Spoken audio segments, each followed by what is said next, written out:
ಅಶ್ವಿನಿ ಮುದ್ರಾ ಹೇಗೆ ಮಾಡೋದು ಅಂತ ನೋಡ್ಕೋಣ.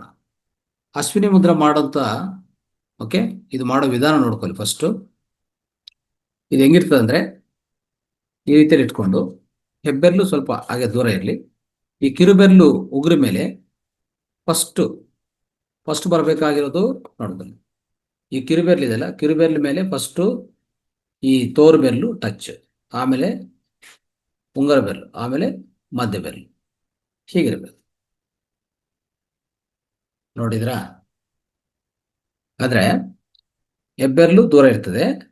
ಫಸ್ಟ್ ಕಿರುಬೆರಳು ಮೇಲೆ ಆ ಉಗುರ ಮೇಲೆ ಈ ತೋರು ಬೆರಳು ಬಂದು ಟಚ್ ಮಾಡಿ, ಆಮೇಲೆ ಮಧ್ಯ ಬೆರಳು ಹಾಕಿ, ಆಮೇಲೆ ಉಂಗರ ಬೆರಳು ಹಾಕಿ, ನೆಕ್ಸ್ಟ್ ಮಧ್ಯ ಬೆರಳು ಮೇಲೆ ಹಾಕಿ, ಟಾಪಲ್ಲಿ ಮಧ್ಯ ಬೆರಳು, ಈ ರೀತಿಯಲ್ಲಿ. ಓಕೆ, ಎರಡು ಕೈಯಲ್ಲಿ ಇದೇ ಮಾಡ್ಕೊಂಡು ಹೀಗೆ ಇಟ್ಕೊಳ್ಳಿ, ಪರವಾಗಿಲ್ಲ. ಓಕೆ, ತೊಡೆ ಮೇಲೆ ಇಟ್ಕೊಂಡು ಪ್ರಾಕ್ಟೀಸ್ ಮಾಡಿ. ಸೊ ಇದನ್ನು ಸಹ 45 ನಿಮಿಷ ಕಮ್ಮಿ ಇಲ್ಲದೆ ಪ್ರತಿ ದಿವಸ 3 ಬಾರಿ 15 ಆ ರೀತಿ 20 ನಿಮಿಷ ಮಾಡ್ಕೋಬಹುದು. ಏನೇನು ಮಾಡುತ್ತೆ ಈ ಅಶ್ವಿನಿ ಮುದ್ರಾ ನೋಡ್ಕೊಳ್ಳಿ. ನಮ್ಮ ದೇಹದಲ್ಲಿ ಪಂಚಭೂತಗಳನ್ನು ಸಮತುಲ್ಯಗೊಳಿಸ್ತದೆ. ನೋಡ್ಕೊಳ್ಳಿ, ಅದ್ಭುತವಾದ ಮುದ್ರೆ.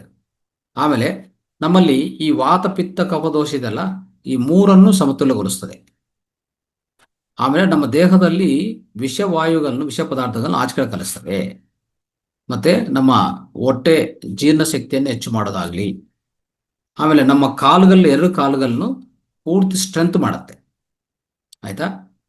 ಆಮೇಲೆ ಬಾಡಿ ಹೀಟನ್ನು ಕಮ್ಮಿ ಮಾಡ್ತದೆ, ಅದು ಮಾಡ್ತದೆ. ಆಮೇಲೆ ನಮ್ಮಲ್ಲಿ ಯಾವುದೇ ಒಂಥರ ನಮ್ಮ ಸ್ವೀಯ ಗೌರವ ಇಲ್ಲ, ನಮ್ಮಲ್ಲಿ ವಿಶ್ವಾಸದ ಕೊರತೆ ಇದೆ ಅಂತ ಇಟ್ಕೊಳ್ಳಿ, ಅದನ್ನು ಹೆಚ್ಚು ಮಾಡುತ್ತೆ. ನಮ್ಮಲ್ಲಿ ಯಾವುದೇ ನಕಾರಾತ್ಮಕ ಆಲೋಚನೆಗಳಿದ್ರೆ ಅವೆಲ್ಲನೂ ತೊಲಗಿಸ್ತದೆ. ಇವೆಲ್ಲ ಫಲಿತಗಳು.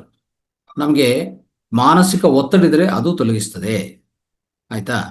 ಆಮೇಲೆ ನಮ್ಮ ದೇಹ ಮತ್ತು ಮನಸ್ಸನ್ನು ಒಂಥರ ಪುನರುತ್ಪಾದನಾ ಇಲ್ಲಾಂದ್ರೆ ಪುನರ್ ಯೌವನ ಮತ್ತೆ ತಿರ್ಗಾ ರಿಜುವಿನೇಷನ್ ಮಾಡುತ್ತೆ.